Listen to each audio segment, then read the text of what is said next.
All right. Let's just listen, all right? Listen. I will say this. I wouldn't say it was a hell of a season.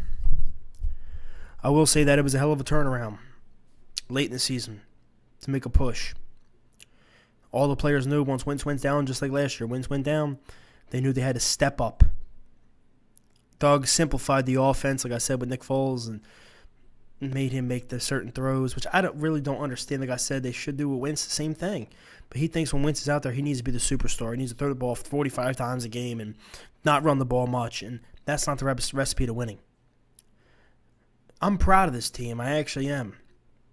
To go from 6-7 to, you lose your strong safety beginning of the season. You lose Derek Barnett.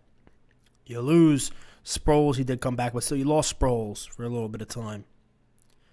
You lost your franchise quarterback, Carson Wentz. Even though he was hurt, playing hurt, with a back and everything for a while. You know what? If I looked you dead in your eyes, any one of you guys, and said, you know what? The Eagles next year will make it to the divisional round of the playoffs, the second round of the playoffs, with guys in the secondary by name of Sullivan, LeBlanc, Douglas, Maddox, Graham, Corey Graham, you would have been like, no, they ain't going nowhere. Okay? That's just facts. And if I told you also Wentz went down again and Foles had to come in and try to do his little fairy dust magic once again, that's exactly, you guys would be like, no, that's not going to happen. No way they do it. And they did it. Second round of the playoffs with those guys in the secondary. Now, LeBlanc and Maddox, they have a future here. Now, Maddox was kind of getting beat up a little bit, but if you watched him one-on-one, when they played man-to-man with Michael Thomas, he played great. But they kept doing this zone, prevent, this stupid stuff that I couldn't believe. 3rd and 16, you got guys playing off guys, and then boom, guys wide open down the middle. It was just mind-blowing to me. 3rd and 13, 3rd and 15, 1st and 20. They're picking it up. It was like I was watching us versus Titans again. But the difference is Breeze is way better than Mariota. You get what I'm saying? Or us versus the Panthers. It was just like, what the hell? Defense did what they could in the beginning. Now, when the game first started, okay, this was the momentum changer, in my opinion, in the game, okay, was when we first came out the gates, Breeze had the ball, and right away threw an interception. LeBlanc got an interception. I said, wow, okay, we're doing something here. We get the ball. We go, march on the field, touchdown, boom, Eagles. Then make them go 3 and out fast on their offense. March on the field, QB sneak by Nick Foles, touchdown. Again, same thing, 3 and out. At one point, they had 0 yards of offense. Or I think it was 0 yards passing or something like that, or whatever it was for the Saints or whatever. It was insane.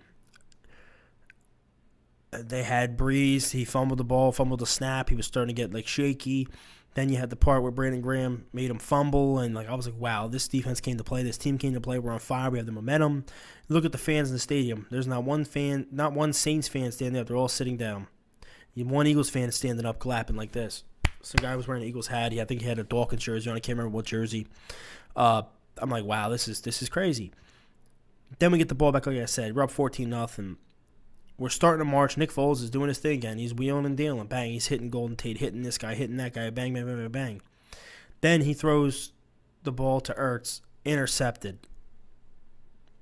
And I'm like, damn it, man. Only if he didn't do that. He throws the interception. After he throws the pick, we did not score a single point after that.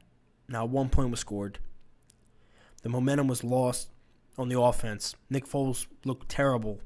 Not terrible, but he looked like bad the rest of the time. After he threw the interception, it was like, okay, he made a couple good plays. Okay, good throw. Then it was overthrow, underthrow. The one throw to Golden Tate where Golden Tate was literally going to keep going, and he threw it to him, and Golden Tate had to come back and get it because he underthrew it. And it was like, damn it, dude, only if you just threw it a little bit more in the air and a little bit further, it would have been Tate, and he would have took it. Then you had The one throw to Aguilar, which was Aguilar's fault. I think Aguilar's running the wrong route or something because they were both on the wrong communication. It's probably on both of them. There's miscommunication. I don't know what happened there. Then there was a throw to Matthews, like I said, overthrew, and Matthews was open, dude. He was open. And I'm like, oh, my God. And I'm like, what the hell happened? Then Foles' balls got tipped, which, hey, I'm not going to say, it's bad play by him. The ball got tipped. Cameron Jordan, one of the best defensive linemen in the league. He did it. I get it. Then as it goes on, I'm like, the Saints do not deserve to win this game. They played terrible the whole game. Penalties all over the place. Holding on because they were holding Fletcher Cox like crazy because they couldn't contain him and other players, okay? And then finally, near the end of the game, they go for a 52-yard field goal. They miss it. And I jumped up, oh my God, they missed it. We're going down the field. We're going to win this game. And we started marching. And I would have bet my house. I would have bet my life. I would have bet everything that while we were marching, we would have scored right there and won the damn game. We would have ran the clock out and won the game. But on that play, too, specifically, this is where with Foles, he needs to get better with his timing or the clock in his head. Because it was about to be the 2-minute warning. It was 2 minutes and 3 seconds left. He goes, snaps the ball at the 2-minute warning. I'm like, dude, let it run out. Let it go to 2-minute warning so we could throw a pass, start running clock, get there because we're going to be there anyway, and score and let the Saints have not a lot of time. So as soon as he snapped it, I'm like, why did you snap the ball like that? Then he throws to Alshon. It goes between Alshon's hands right into Marcus Lattimore's hands. I think his name is intercepted. And I'm like, oh my God, dude, why? And I can't blame Alshon, and I can't blame Foles. Foles put it right on him. Right, well, not right on him. He put it up here for him to get it. Right between Alshon's hands. And I felt bad for Alshon. I looked at him, and he was on the ground laying there. And then he was hugging Doug, and Foles was hugging him on the sidelines to go, relax. And then Wentz was hugging Foles. Everyone was hugging Foles, too, because I think they knew this is his last game here because he's not coming back. I don't think so. But, it was just – I felt bad for Alshon. I really did. So many great memories in this franchise history with him so far.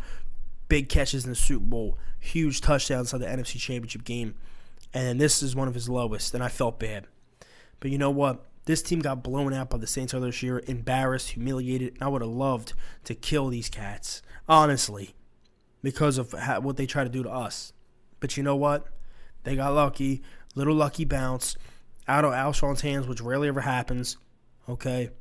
And bam, that was the end of our season. And then after that, you see videos on Twitter. Doug Peterson's at the beginning of the locker room. And as everyone walks in, he's hugging and greeting every player. Tears are coming down some of the players' eyes. They're all upset. This is motivation. Those group of guys who've done all this year and done it last year, won the whole effing thing, and this year they get this far and now there's tears coming out of their eyes. The last time they had tears come out of their eyes, you know when? When we won the mother effing Super Bowl.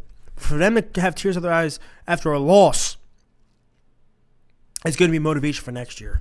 Trust me on that. This damn team, we'll be back. And I seen it even more this year. Going into this year, I was like, nah, we're not going to repeat as champs. I have no faith in repeat champs. We're going to have a Super Bowl hangover. Winston's coming off the injury. We'll see how he does, this and that. No. Now it'll be 2 years since Winston's injury. People are going to come back healthy. Guys are going to be motivated. They're going to remember that moment, being there crying and whatever. And I'm telling you, we'll be back. Trust me on that. I believe it. I really do. I believe it more than I did before this year. I believe it more now for next season. I can't wait for next season. And but Jason Kelsey's talking about maybe retiring and this and that. That's not good. He's the best center in football, in my opinion. He retires. What are we going to do? And then also Jason Peters probably going to be gone. Darren Sproles. It's like the whole little dynasty thing we're trying to build is going to be gone. The best thing we need to do, though, this offseason, in my opinion, we need to get a running back. Legit running back. Because every one of these teams have powerhouse offenses, which we do have a powerhouse offense when we run it correctly. They have an elite running back or just a running back in general. I go look at the Rams, Todd Gurley. Look at the Saints, Alvin Kamara, and Mark Ingram. the Chiefs, they did have Kareem Hunt, and they have another back who's really, really good too. All these teams with these high-powered offenses. Now, I'm not talking about high-powered teams. I'm talking about high-powered offense. Because that's what's winning nowadays. But the Chiefs, what are they, 30th ranked in defense, but their offense is like number 1 or something. So you still need defense to win, okay? That's just my opinion. But what I'm saying is we got to get a real running back in here, whether it's a free agency picking up Mark Ingram, whether it's a free agency getting Bell, whoever. We'll talk about that later on. But let's go, Birds. End of the year. I get it. But I'm pumped for next year. And we're going to get a real running back in here. We're going to get a lot of help. We do need help. And we do need help. And I'm surprised we made this far with the help we need. Because we don't have it. We'll see what happens. You know what? Let's go Chiefs. And let's go Rams, too. I hope they whoop that ass.